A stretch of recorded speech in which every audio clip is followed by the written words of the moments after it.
Good morning and welcome to Hope, Faith, and Joy Daily Devotion with me, Pastor Amanda.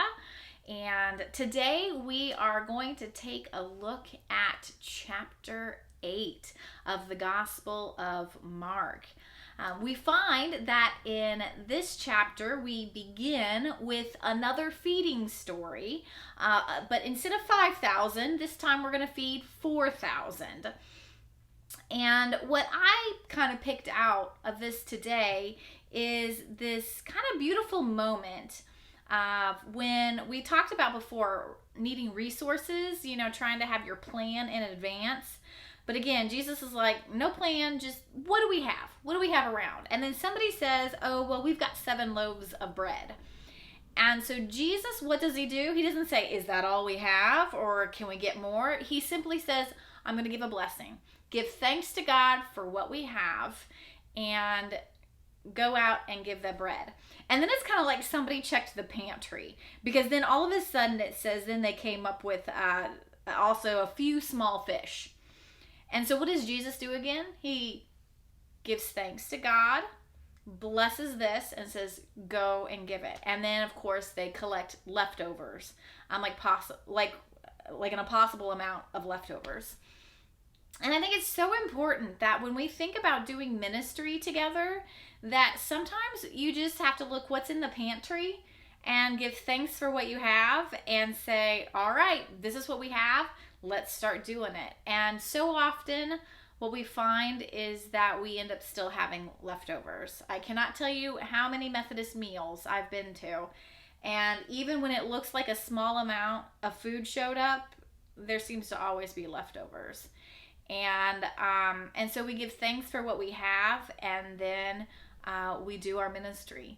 And I think that's so important for us to remember on so many levels. Like maybe you're in a small group and you don't think you have enough knowledge about the Bible, but you're willing to sit down and say, let's talk about the scripture. And if you're willing to read it and ask a question or two about it, you'll find that you have a plethora of knowledge and a plethora of conversation to have if you're just willing to give thanks that you have a Bible and you have the ability to read and the ability to think. All right, I got the basics. And then God kind of fills in the rest. And so almost anybody could help begin or lead a Bible study. A little bit of direction.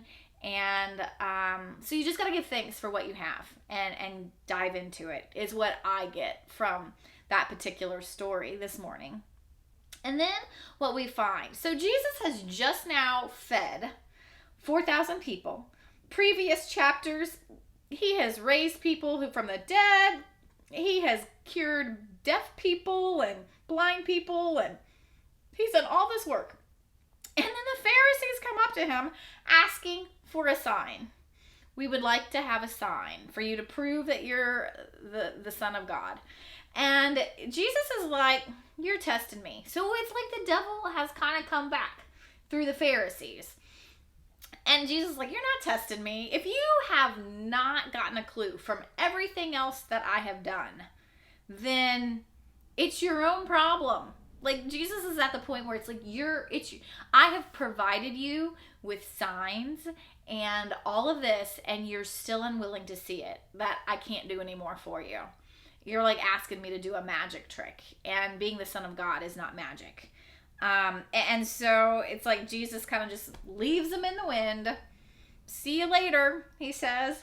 And so it gets me to think is how often is God at work in our lives and we still are asking God to show up? And it's like God saying, I've been here the whole time. You're just not paying attention. And it's that like, well, if you do this or if you'll do that, I'll know that you're there. And God's like, I've been there. I've already showed you. And so I think we need to be careful how we sometimes test God to show up when God's already been showing us God's there all the time already. And so what Jesus does immediately after this, they're it says that the disciples have forgotten bread. I love this. Verse 14, they forgot to bring some bread along with them. And Jesus just kind of out of nowhere, as he does, says, beware of the yeast of the Pharisees. And then all of a sudden, they're like, is Jesus mad at us because we forgot to bring the bread? And Jesus does one of these just, head slaps. Like, are you guys really... He's like, you're starting to believe in their lies. You're starting to believe in their doubt.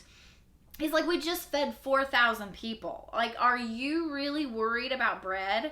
He goes, we need to be worried about what the Pharisees are teaching people, what they were saying. He's like, you should know, I can provide for you. Like, God's providing for you.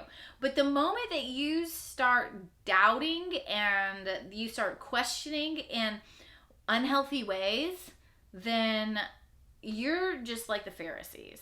And so it's just kind of this almost comical, but it's really hitting at the heart of it too, is how quickly do we fall into the traps of the world trying to give us doubt. And you just want to question, where is God in all of this? And God's like, have you not seen me work through thousands of years of people's problems?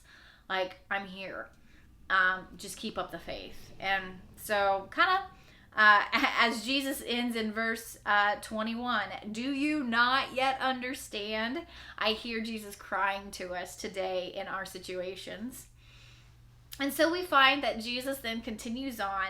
So he's talking about their blindness to what the Pharisees are doing and kind of falling for that trap. And then here we have him healing a blind man. But what I love about this particular story is that he uses his saliva and his touch again. So it's really important for Jesus to touch him and heal him. And then this is in verse 24. This is what the man says. And the man looked up and said, I can see people, but they look like trees walking. Then Jesus laid his hands on his eyes again, and he looked intently, and his sight was restored, and he saw everything clearly. It took Jesus 2 times to do this. Like, he didn't fully heal the man on the first try. And again, I think this is so great when we sometimes put Jesus too far up on his divine pedestal. I mean, don't get me wrong. He is the Son of God. He's proven that. He's done things that nobody else can. But the human part of him kind of has to say, try again. Like, sometimes when we're working with people, we don't get all the way through. Sometimes there's more that needs to be done. And I think that's a really important thing. A healing is not a one and done experience. It is something that we have to keep coming back to. This was kind of a Jesus human moment where it wasn't perfect.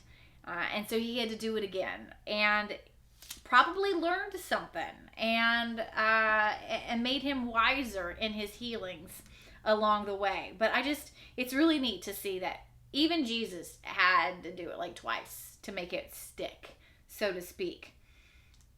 And I think it's kind of good to see that, because then we move into this experience where Jesus asks, who do people say that I am? And everybody's out and about, some say you're Elijah, some say you're John the Baptist, you're a prophet.